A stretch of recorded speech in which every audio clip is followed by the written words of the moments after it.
Mera had always lived in the quiet shadow of her mother's absence and her father's disappointment. Once a bright and curious girl, she had grown to resent the piano that used to fill their house with joy. Her father, a stern but broken man, still pushed her to play, hoping to hear echoes of his late wife in every note. But Mera could not bear it. The piano no longer sang, it mourned.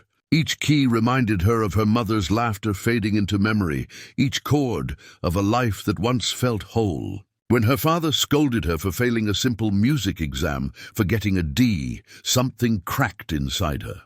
"Take your D and leave," he said bitterly, and though he regretted it instantly, the words lingered like cold smoke in the air. Mera left the room in tears, retreating to the attic where the dust of forgotten years gathered like snow. There, beneath old boxes and time-worn sheets, she found a small chest she had never noticed before. It was carved with spirals and faint symbols, strange, almost musical, as if each curve hummed a secret. Inside lay a violin, wrapped in faded velvet, its wood shimmering faintly even in the half-dark. She touched the strings lightly and felt an electric pulse course through her fingertips, a vibration that wasn't sound, but emotion, something that resonated deep within her. On the inside of the lid, carved in looping letters, was a single phrase, "To calm the storm inside." For the first time in months, Mera smiled. When she showed the violin to her father, his expression softened. The anger between them melted for a moment. "Where did you find it?" he asked quietly. "In the attic," she replied. "I think I'd like to try this instead of piano. Maybe it will help me feel closer to Mom." Her father hesitated, torn between pride and practicality. "We can't afford lessons," he said. "Then I'll find someone who'll teach me anyway," she promised. The next day, she found a small notice pinned to a corkboard in town. "Music instruction, all instruments, all souls welcome." The address led her to a crooked little house on the edge of the woods, where an elderly man with bright, wild eyes greeted her. "Ah, you must be Mera," he said. "Call me Harold." His home smelled of varnish, parchment, and something older, like the scent of a storm before it breaks. When Mera opened her violin case, Harold's hands trembled. "Where did you get this?" he asked, his voice barely a whisper. "In my attic," she said, confused. "Why?" Harold's eyes filled with wonder and fear. "Do you know what this is, child?" "This is Il Violino del Matteo, the lost violin of the Tempest composer. It is said that whoever plays it can command the weather itself." Mera laughed, thinking it a joke, but Harold did not smile. He fetched an ancient book from his shelf, its pages yellowed and brittle. There, among the ink drawings, was her violin, down to the smallest detail. "This is impossible," she murmured. "No," Harold said. "It is destiny." At first, Mera refused to believe it, but the first time she drew the bow across the strings, the air around them shifted.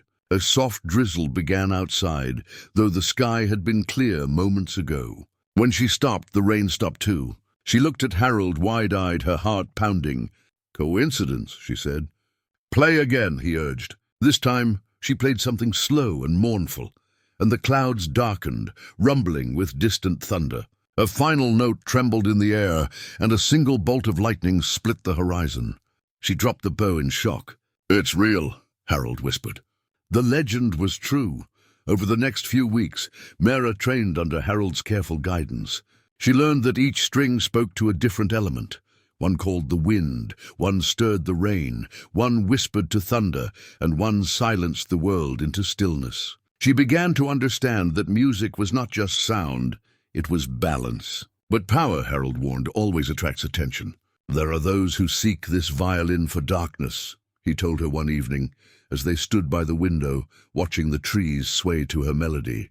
"You must learn to protect it and yourself." Far away in a city drowned in mist and greed, another heard the violin's song. His name was Maestro Varin, once a composer, now a collector of forbidden instruments. He possessed the harp of flames, the drums of earth, and the flute of tides, each one capable of manipulating the elements it embodied. But he lacked the final piece, the violin of storms. When he heard rumors of a young girl who could summon rain with her bow, he smiled coldly. "At last," he whispered, "my orchestra will be complete."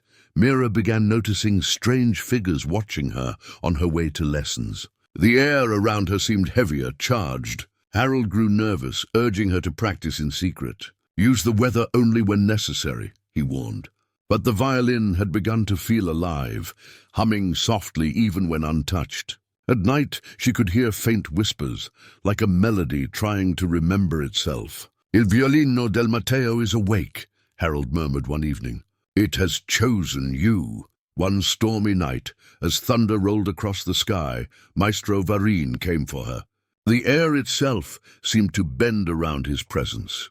"You have something that belongs to me," he said, stepping from the shadows. Mera stood firm, clutching the violin. "It doesn't belong to anyone," she said. "It chooses who plays it," he laughed, drawing a conductor's baton that shimmered with heat. "You think you can resist me? I am the master of the elemental orchestra. You are a child."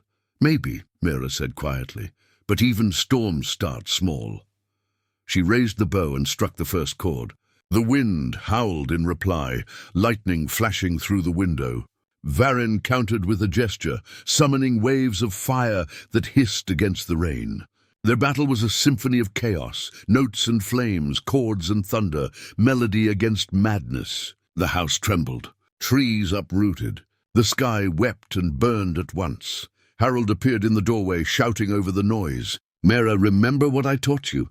Balance the notes, don't fight the storm, become it." Mera closed her eyes, tears mixing with rain, and played the melody carved inside the chest's lid to calm the storm inside. The music shifted, the wind softened, lightning turned to light. The fire died into warmth.